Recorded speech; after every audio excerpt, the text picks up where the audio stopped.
So welcome back everybody.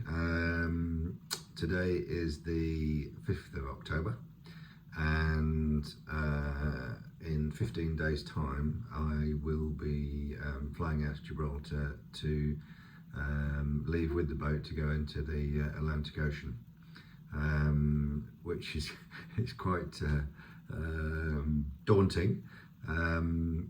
It's been seems like it's been a long time away, all this, and all of a sudden we are literally 2 weeks away from our departure point into the Atlantic. So it's all come up fairly quickly.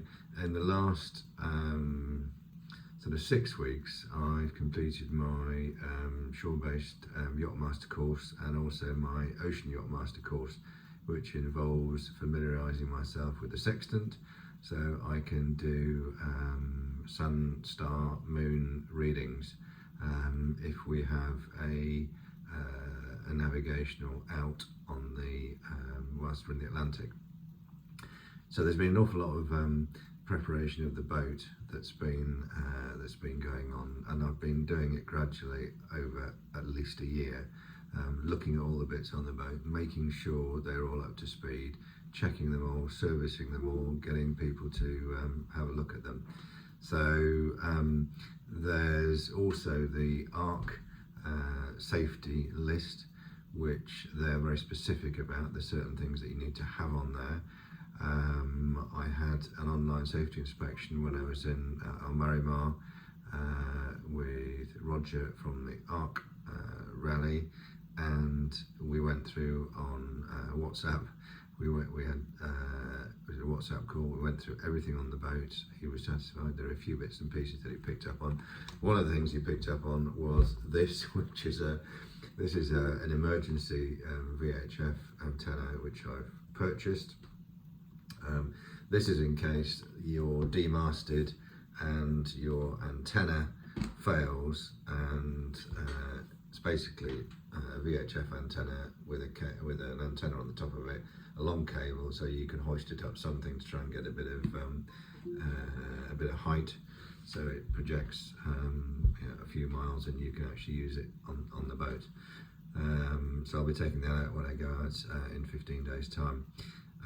The other thing that I've been working on, and there's a little bit in this particular episode, is the grab bag. When you go on the Atlantic Rally, you have to have a grab bag, which is a bag that you keep handy in case the boat goes down. So these are all your emergency items that you effectively abandon ship into the life raft with. So I'll be working on the contents of that. Most of the things I actually have already. There's a few bits and pieces I've still got to supplement it with. So yeah, there's been a lot of preparation going on. In terms of the communication system, I have installed a satellite phone on the boat, which is just like a normal phone, rings like a telephone. So if anyone wants to call me, you can call me when I'm on the boat in the middle of the Atlantic. And also it's primarily for downloading all the weather forecasts while we're in the middle of the Atlantic and keeping in contact with people. It's quite expensive to use, but as long as you're not sort of watching telly and things like that on it, it's generally reasonably priced. The other thing that we are looking at is also I've got to think about our routing.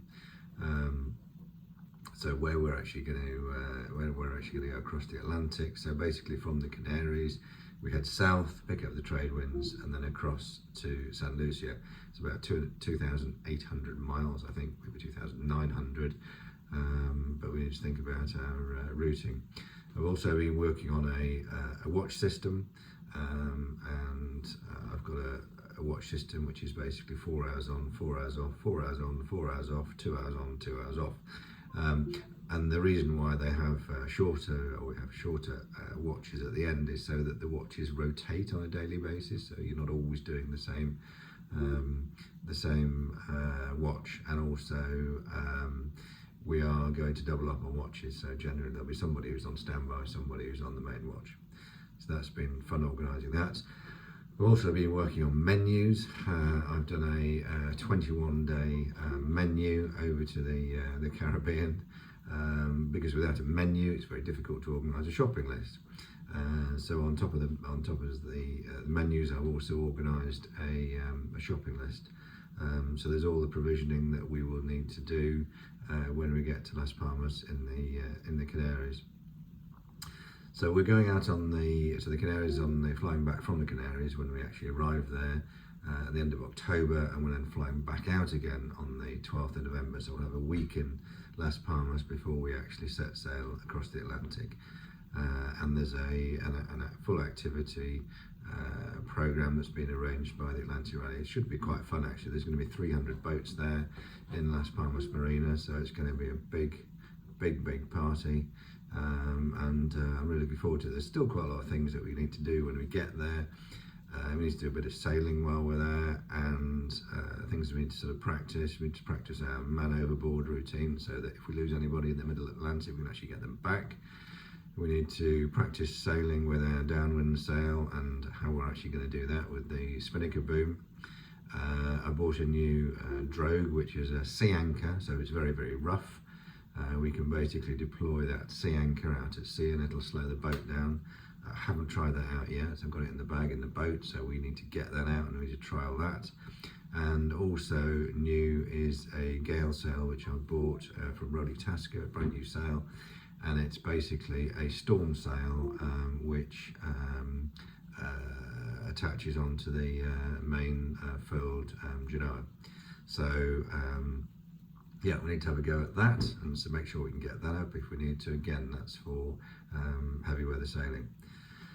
So yeah, there's lots of things that I've been doing in the background, sort of prepping. So I went out to Gibraltar last weekend on a bit of a whistle-stop tour. It was literally there and back within 24 hours. I went out on the Friday, came back on the Saturday. But I had arranged meetings with the electrician.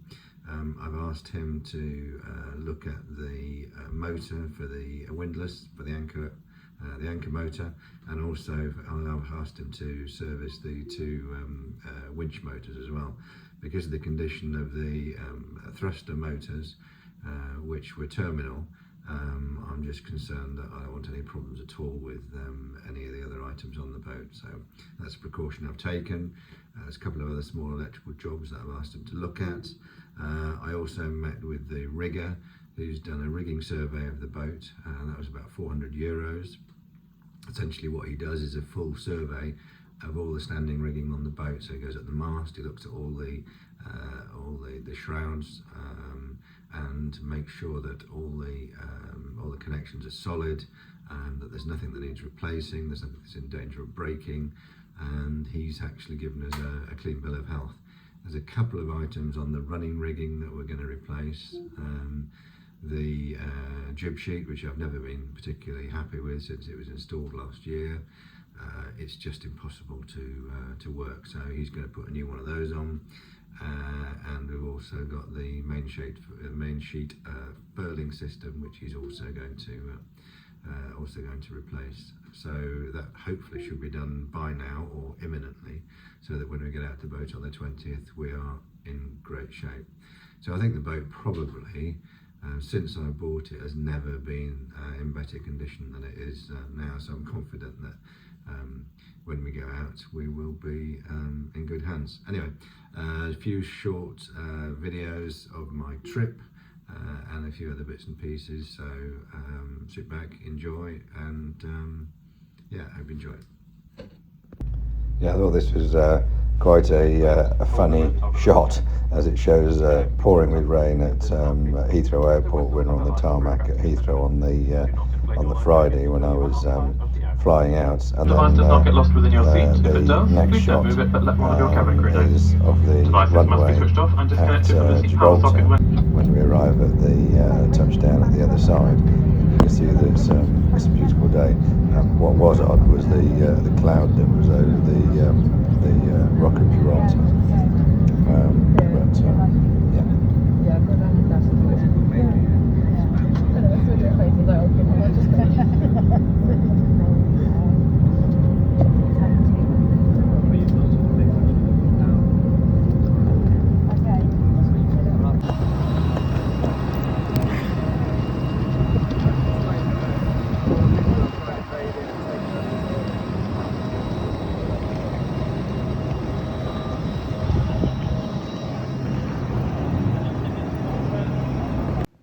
So this is the very fast approach into the marina, and you can see over the top there, that's the cloud that was over the Rock of Gibraltar. It was very strange. They get the strange weather phenomenon where the weather comes from the west. It hits the rock and goes up, and the cloud condenses, forming quite a thick cloud. On the first approach we had into the runway, the pilot actually aborted the approach, which was a bit disconcerting. It's the first time that's ever happened to me on a flight. So we then went to fly around the area for about half an hour, hoping that the cloud would clear somewhat, and it did. So he made his second approach, and the second time round he managed to spot the runway. For those of you who haven't landed at Gibraltar, it's an incredibly short runway, so yeah, a little bit tricky. So yeah, I just picked up my new batteries, 800 quid worth. They're about £200 each, these batteries, and they double up on the thrusters because they're 24 volts. So when I had the ones checked in Greece, they said they were about 60% life left, and when I checked the dates on them, they're the original ones from when the boat was made, so they're from 2014, so they've done their time really. 9 years old, nearly 9 years old. So yeah, so I've got to fit those now. I've got the two electricians on board just down the front hatch there, taking the windlass motor out so they can service it. I'm going to get to service the winch motors as well, and see if they can get the stereo remote to work as well. So those are the electrician's jobs. Now I'm just going to see if I can change over these batteries. I've switched off the power, very important when you're doing anything electrical, so they say. And the old bow thruster batteries are in the bunk behind here, so it shouldn't be too difficult to take them out. And actually need a spanner, take off the zip ties. So we go. That's my next job that I've just completed, which is to change the handles on this door. This is the shower door. I used to have this little ball one here, but the problem, it's a terrible design to be honest, because the problem is when you're actually in the shower and you're having a shower and you try and get out, you put your hand on the knob like that and you can't grip the knob to turn it. So last year I actually got locked in here and I was banging on the walls trying to get someone to let me out, so I decided that I would change it for a proper handle that's got some leverage. So it wasn't quite the right. I had to do a couple of adjustments on the bit of drilling to get the old screws back in, but the problem is it's a mirrored door, but actually it has. I'm pretty pleased with that all in all, so yeah, good job done. Yeah, I thought it was worth just sharing these images with you. They're the old thruster motors from the guy who took them out in Greece, and you can see the condition of them. They were in absolute terrible condition, and he actually said they were a fire risk, so that's the reason why I wanted the electricians to check on the anchor windlass motor to make sure that wasn't in a similar condition. I don't think these ever been serviced in all the time the boat's been around. So I've only been here 3.5 hours, and already the electrician's been. He's had a look at the motor. His English was appalling.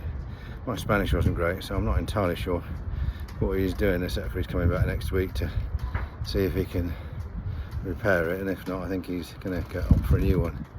So I'll ask him to service the winches, also sort out the light on the compass from the navigation lights we had installed on top of the mast. So that was a good call, and I'm just about to sort out these two batteries. I've done the stern ones, so yeah, I'm just about to do the ones down in the bow thrusters. These are a bit difficult to get to, and not a job for somebody with a bad back, but yeah, let's see how we get on. Yeah, some of the slight issues. Do you mean to turn the power off? You've got to turn the power off, and you should always turn the power off when you're messing around with electrics. So the slight issues with these batteries is that this here on the shelf is the desalinator, and they install that after the batteries, so I can't get to the terminals for the batteries. So I'm hoping, taking out the little chock that was there, that was sort of screwed down, sort of not screwed down, and I'm hoping I can slide them out enough to get access to the nuts for the batteries, because otherwise I'm in all sorts of trouble. But yeah, let's have a go. So this is my current task, which is I've got these green Waitrose boxes basically, and this is to sort out the pantry, so extra storage when we're going across the Atlantic, and I'm just trying to sort out some sort of system for strapping it all up here. And I put these little, I don't know if you can see them or not, but these little sort of screwed them in there, and I've got these ratchet straps, so I'm going to try and ratchet strap the water and then ratchet strap around the boxes to make sure they don't move. I've got two boxes at this side, and then I got two boxes at this side as well, which I've started to put food in. So I'm going to have a go and then strap it all together and see what it looks like. So I thought you might be interested. This is my grab bag. Every boat that does the arc needs to prep a grab bag, and it's full of lots of interesting stuff. So I've got a big knife, which looks like that. I've got a first aid kit, which I have to have in there. There's a torch, waterproof torch. There's a handheld flare. Got some more sweets in there. I've got a solar panel for charging phones if we've got those. I've actually packed some water in here, some measuring, lots of stuff in there. The other issue is that we don't have the life raft I've got is a 24-hour life raft, and if you don't have a more than 24-hour life raft, you need to supplement your grab bag with 10,000 calories of food per person per day, which is, well, it's 10,000 calories per person. I don't know how long you're going to be in the life raft, obviously, but I don't even ever considered that. But that is a huge amount of food. So I sort of googled what was high density food, and you can buy these biscuit blocks which fill life rafts, but I mean they're horrible and they're very tasteless. So I opted for the dairy milk option. And I've actually got more of these at home, but I couldn't actually bring them all out.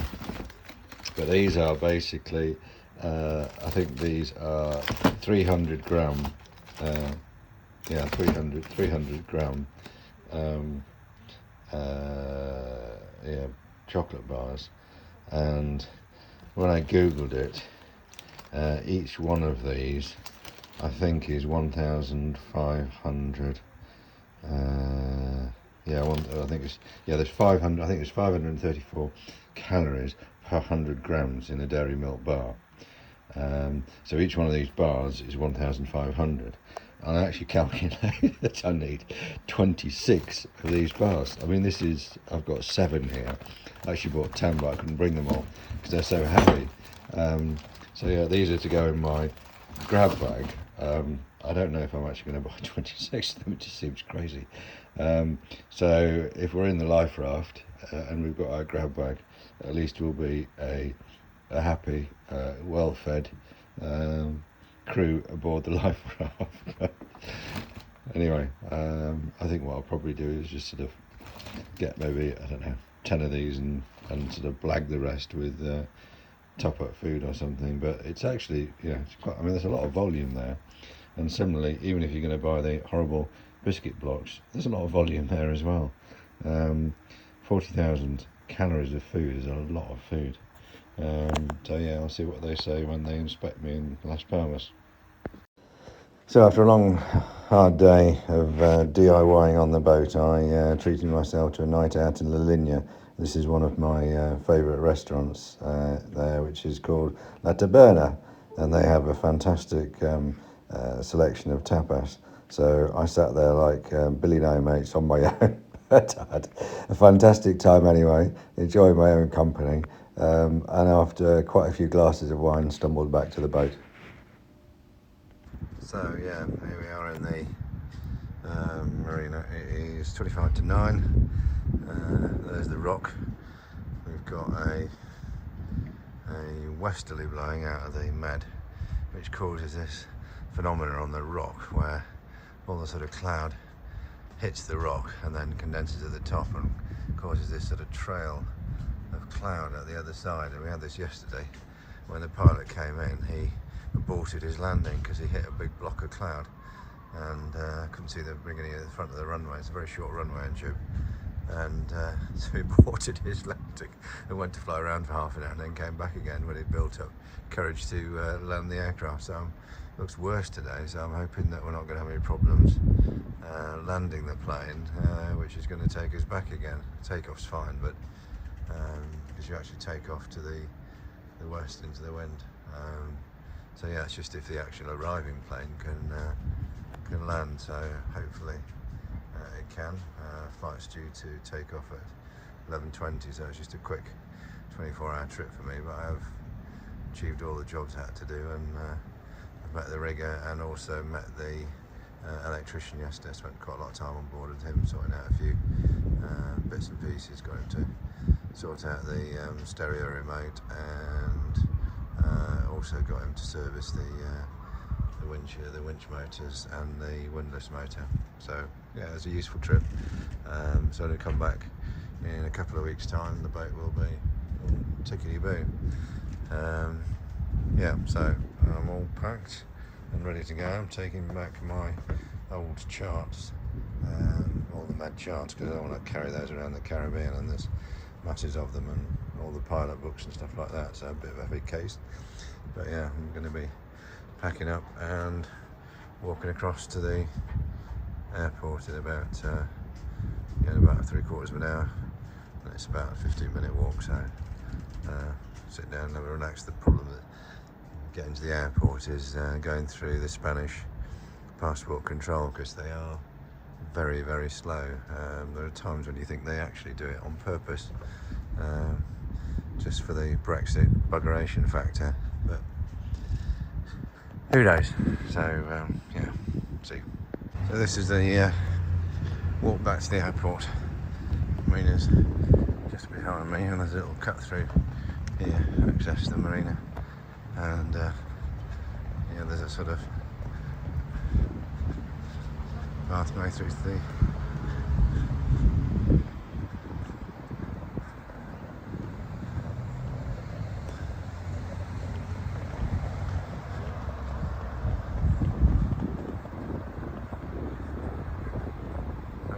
where you can see those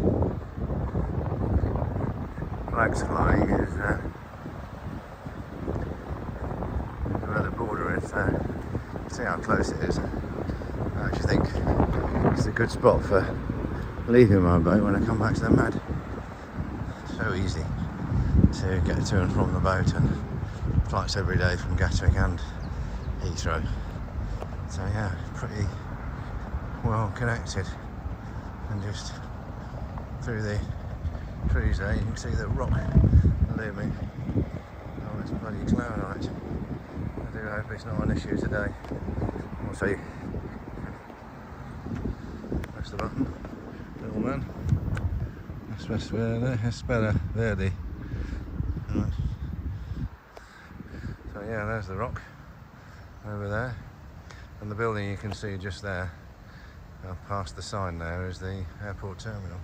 So yeah, it's incredibly easy. Across the road. There's a couple of minutes and we'll get passport control, see what fun we can have with them today.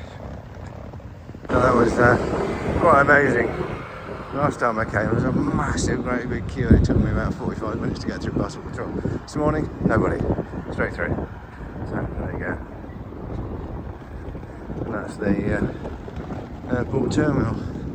This doesn't look too clever on the rock still. I do hope this plane's going to land due out to dinner tonight. Alright, see. So this is takeoff on the runway at Gibraltar. It's quite a short runway, as I said before.